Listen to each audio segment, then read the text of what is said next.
তাহলে মূল কাঠাটা কিভাবে দেবো? এইরকম মোটা থেকে কি করবো আস্তে আস্তে মিলে নেবো, চিকন করে নেবো।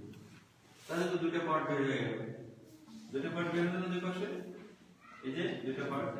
তাহলে এই মাঝখানের এই লাইনটা একটু মুছে ফেলবো, তাহলে তো ভেতর থেকে আসলো। এই জিনিসটা তো ভেতরের জিনিস, এটা যত বড় বাঁকা করতে পারবে ঢেউ, এটা কিন্তু স্কেচ হবে ভেতরে, মানে গর্ত মতো হবে, মানে ভেতর থেকে আসছে। ঠিক আছে, যখন আপনি স্কেচ করবেন ডার্ক থেকে হালকা করবেন তখন দেখবেন যে একদম ভেতর থেকে আসছে এই মূল কাঠাটা। তারপরে একইভাবে এখানে এইভাবে কোথাও বড় কোথাও ছোট, ছোট বড় বড় ছোট আসে, বাঁকা ভেতরে ঢুকে দেবে। আবার এখান থেকেও